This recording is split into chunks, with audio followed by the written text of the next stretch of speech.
Hi అండి అందరికీ. అందరూ ఎలా ఉన్నారండి? అందరూ బాగుండాలని కోరుకుంటూ ఈరోజు నాన్ వెజ్‌లో స్పెషల్ అయిన మటన్ కర్రీని ఎలా ప్రిపేర్ చేసుకోవాలో చూపిస్తున్నానండి. ఇది మిర్చి వేయకుండా చేస్తున్నాను. మీరు కూడా ఒకసారి ట్రై చేయండి. చాలా బావుంటుంది.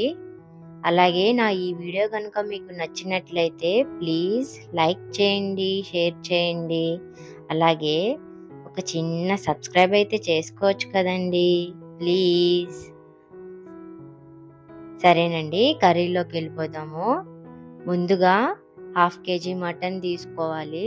హాఫ్ కేజీ మటన్‌ని శుభ్రంగా కడుక్కొని నీళ్ళన్నీ వంపేసి వీడియోలో చూపిస్తున్న విధంగా దానిలోకి కొద్దిగా అల్లం వెల్లుల్లి పేస్టు, పసుపు, కొంచెం నూనె వేసి చేత్తో శుభ్రంగా కలుపుకోవాలి. ఇవన్నీ ముక్కలకి పట్టేలాగా చేత్తోనే కలుపుకోవాలండి శుభ్రంగా. అలా 2, 3 నిమిషాలు కలుపుకొని దానిపైన మూత పెట్టి ప్రెషర్ కుక్కర్ తీసుకెళ్ళి స్టవ్ మీద పెట్టి 3 విజిల్స్ వచ్చేంత వరకు కుక్ చేసుకోవాలి. 3 విజిల్స్ తర్వాత మూత ఓపెన్ చేసి చూడాలి.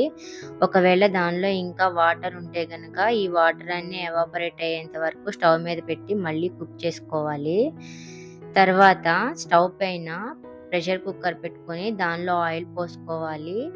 ఆయిల్ హీట్ అయిన తర్వాత కర్రీకి కావాల్సిన ఆనియన్స్, కొత్తిమీర, కొద్దిగా మెంతి కూర కట్ చేసుకుని వేసుకోవాలి. ఇవన్నీ మీడియం ఫ్లేమ్‌లో పెట్టుకొని కుక్ చేసుకోవాలి. ఆనియన్స్ మాడిపోకుండా కలుపుతూ ఉండాలి.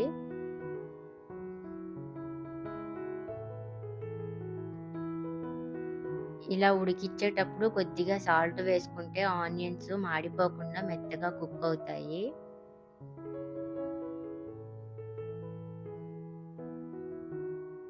మూత పెట్టుకొని 2, 3 నిమిషాలు మగ్గించుకుంటే ఆనియన్స్ మెత్తగా మగ్గిపోతాయి.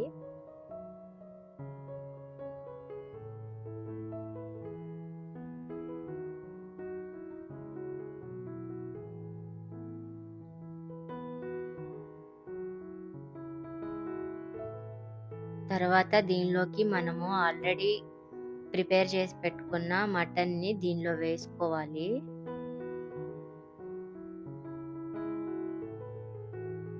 ఒకసారి అంతా కలుపుకోవాలి.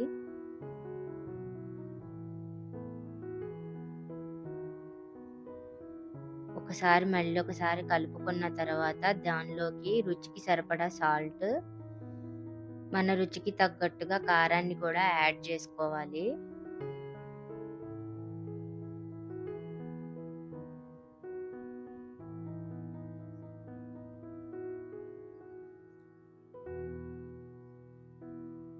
తర్వాత దానిలోకి మటన్ మసాలా పొడిని కూడా వేసుకోవాలి. కొద్దిగా ధనియాల పొడిని కూడా వేసుకోవాలి. ఇవన్నీ ఒకసారి వేసుకున్న తర్వాత మొత్తం కలిపేసుకోవాలి.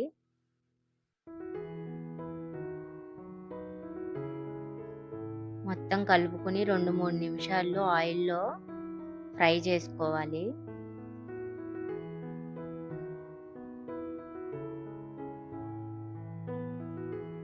ఇలా మూత పెట్టుకొని అప్పుడప్పుడు కదుపుకుంటూ ఫ్రై చేసుకోవాలి. గ్రేవీ కోసం కొద్దిగా తెల్ల నువ్వులు, జీడిపప్పుని వేయించుకుని ఫ్రై చేసుకుని మిక్సీలో వేసుకుని మెత్తటి పేస్ట్ లాగా చేసుకోవాలి. ఆ పేస్ట్‌ని కర్రీలో యాడ్ చేసుకుని మొత్తం అంతా కలిసేలాగా గరిటెతో కలుపుకోవాలి.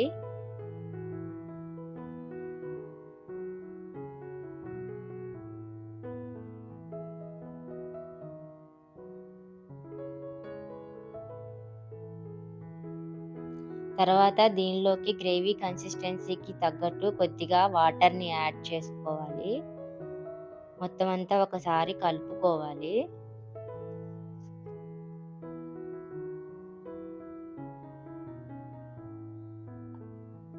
మళ్ళీ మూత పెట్టి 3 విజిల్స్ వచ్చేంత వరకు కుక్ చేసుకోవాలి. అంతేనండి. 3 విజిల్స్ తర్వాత కర్రీ మెత్తగా కుక్ అవుతుంది. గ్రేవీ కూడా చిక్కబడుతుంది.